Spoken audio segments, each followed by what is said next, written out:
We hear a lot about propaganda. What is propaganda? Here's a thought experiment. Imagine that you're picking up a newspaper and you're reading about Gaza.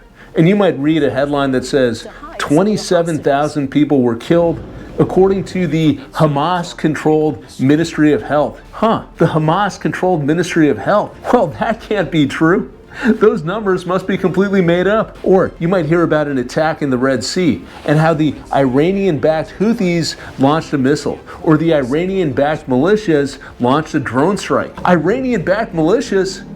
Iran must be a horrible, evil place. Or go back to 2022, when the war in Ukraine started. All of the articles about Vladimir Putin at that time were about how crazy he was. He was isolated during COVID. He was alone. He was slowly losing his mind. Joe Biden told a story about how years before he'd met Putin, sat down with him, and said to him, "Man, you have no soul."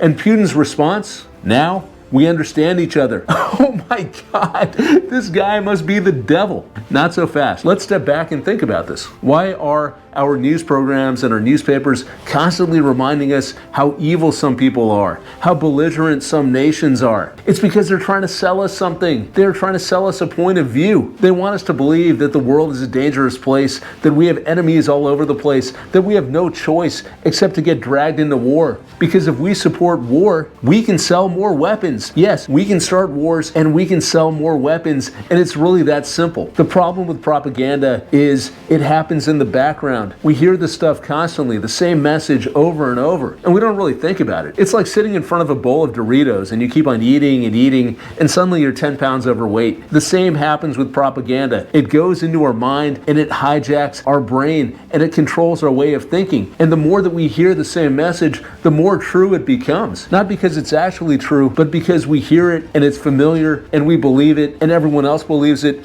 And the cost of standing up and saying, no, the world actually looks different, becomes too high. So we don't want to buy into this. We've got to get out of this propaganda model. We need to be careful about what we are putting into our mind, just like we need to be careful about what we are putting into our bodies. We need to ask whether something makes sense. We need to seek out different points of view. Otherwise, we're just going to be programmed. We're just going to be someone else's robot. I don't know about you. I don't want to be a robot. I'd rather think for myself.